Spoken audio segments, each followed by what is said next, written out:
Sekarang tibalah saatnya kita ngebuat e-learning ya atau bank soal di sini.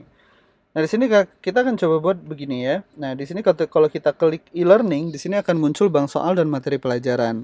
Bank soal ini nanti berhubungan dengan ujian yang akan kita buat ya. Jadi ujian yang akan kita buat ini, ngebuat soalnya itu ada di sini, ada di bank soal. Pertama kita akan ngebuat dulu bank soal ya. Sekarang kita cek dulu deh, kita cek satu-satu nih. Ini ada bank soal, oke ya. Kemudian di sini ada e-learning, oke ya. Kita lihat. Nah ini ada apa? Ada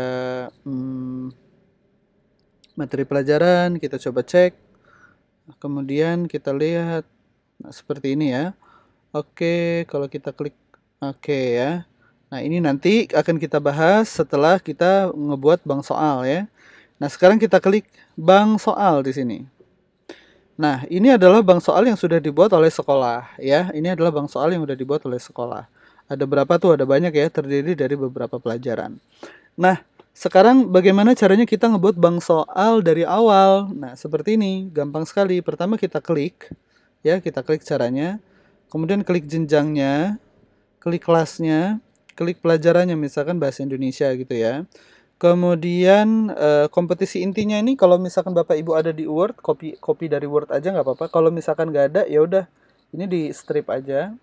Kemudian ini juga bisa di strip lagi kompetisi dasarnya. Jenis soalnya nah di sini ada PG, ada esai. Kita pilih yang PG saja. Materi soalnya misalkan tentang apa? Tentang kalimat majemuk. Misal ya ini ya. Ini saya hanya misal saja. Bobotnya misalkan saya buat sedang. Isi soalnya ini Bapak Ibu, ini saya ambil dari copy Word aja ya. Misalkan yang ini nih. Ingetin loh, ini soalnya dan ini adalah pilihannya. Berbeda ya, jadi kita nggak boleh langsung copy begini tidak. Jadi kita kopinya soalnya dulu. Nah ini soalnya, kemudian ini saya copy paste di sini soalnya. Oke ya. Nah ini sudah saya copy paste. Lihat, ini saya rapihkan ya. Ini saya rapihkan dulu, kemudian ini terlalu jaraknya terlalu besar. Nah ini ya, oke ini udah oke. Ini adalah soalnya, perhatikan baik-baik ya. Kemudian, nah ini adalah jawabannya. Jawaban A apa, jawaban B apa, jawaban C apa gitu ya. Sekarang kita pilih aja ini jawaban A-nya nih, yang ini. Oke, saya copy paste. Kemudian ini juga, ini seperti ini saya copy paste lagi ya.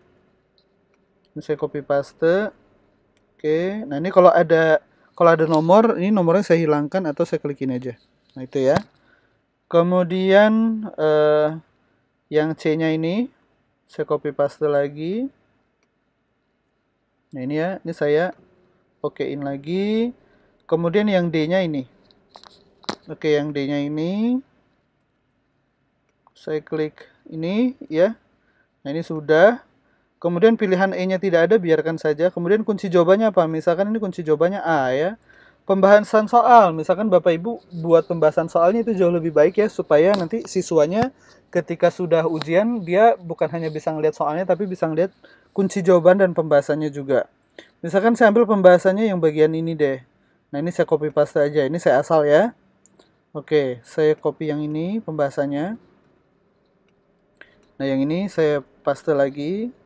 Kemudian ada video pembahasannya. Nah, video pembahasannya ini di sini kita linkkan ke YouTube. Ini ID video YouTube ya. Jadi kita tidak diperkenankan untuk mengupload video yang besar ke aplikasi. Jadi Bapak Ibu kalau mau videonya diupload dulu di YouTube ya, kemudian linknya Bapak Ibu ambil. Ini contoh nih, kita ambil contoh. Misalkan saya akan coba buka YouTube di sini. Ya. Misalkan saya ambil videonya yang ini aja ya. Oke. Saya ambil, kita lewati dulu iklannya. Nah, saya akan mengambil ini ya. Berarti saya cukup copy aja yang link ini. Nah, saya blok ya yang ini. Saya Ctrl C, kemudian saya masukkan ke aplikasi. Oke, seperti itu. Nah, Bapak Ibu, di sini ada pilihan soalnya dipublish atau tidak. Kalau soalnya dipublish, berarti soalnya akan bisa dilihat oleh seluruh siswa ya. Bukan hanya dari sekolah Bapak Ibu saja, tapi misalkan dari sekolah-sekolah lain yang menggunakan aplikasi e-learning online. Nah, tapi kalau soalnya tidak dipublish ya, soalnya tidak dipublish, maka soal ini tidak akan pernah bisa dilihat oleh siswa. Kalau untuk soal-soal latihan ya, untuk soal-soal biasa ya Bapak Ibu nggak apa-apa dipublish. Tapi kalau soal ini Bapak Ibu peruntukkan untuk ujian ya, untuk ujian untuk kuis, sebaiknya soal ini jangan dipublish. Jadi cukup diginikan saja. Nah ini ya. Kemudian kita simpan ya soalnya ya. Oke. Soal berhasil ditambahkan tadi kita menambahkan pelajaran apa tuh? Pelajaran bahasa Indonesia yang kelas 9 kalau tidak salah ya. Kita lihat soalnya di soal terakhir kalau tidak salah. Oke, yang ini ya. Nah ini, penyebab kecelakaan. Nah ini. Kemudian kita lihat soalnya. Nah ini dia. Oke ya, ini soal yang kita buat tadi. Nah ini adalah video yang tadi kita buat. Seperti ini ya. Nah, bagaimana sih caranya menambahkan gambar di soal? Nah, cara menambahkan gambar di soal, Bapak Ibu bisa lihat lagi video tutorial kita yang bagian atau tentang tugas ya. Di situ kita lengkap sekali bagaimana cara nambah gambar dan lain-lain seperti itu. Nah, sekarang saya akan mencoba menambahkan gambar di sini dari lokal saya ya. Nah, di sini saya tambahkan gambarnya. Kemudian saya buat gambarnya yang mana ya? Saya pengen coba gambarnya yang ini deh ya. Saya klik open, kemudian saya klik OK. Nah, gambarnya di sini. Apakah gambar ini langsung tersimpan atau tidak? Yuk kita lihat ya. Kita lihat.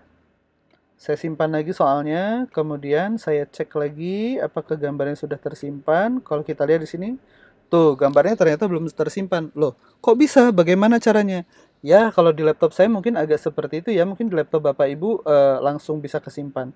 Di laptop saya ada triknya Bapak Ibu sekalian. Jadi triknya mungkin kalau Bapak Ibu mendapati hal yang sama, Bapak Ibu cukup begini saja nih. Cukup klik ya, cukup klik ini, kemudian Bapak Ibu tadi masukkan lagi gambarnya yang mana tadi yang ini ya. Kemudian Bapak Ibu klik OK, kemudian nah yang gambar ini tadi, kalau saya biasanya saya enter dulu. Nah, enter di sini, saya normalin lagi atau saya spasi begini. Nah ya, udah seperti itu baru saya simpan. Nah, biasanya sih langsung kesimpan ya. Kita lihat dulu ya apakah benar atau tidak. Nah, itu gambarnya langsung kesimpan ya, seperti itu ya. Oke, nah akhirnya kita bisa lihat kan gambarnya kan. Nah, seperti ini. Oke, seperti itulah Bapak Ibu sekalian cara membuat soal gampang ya. Terima kasih.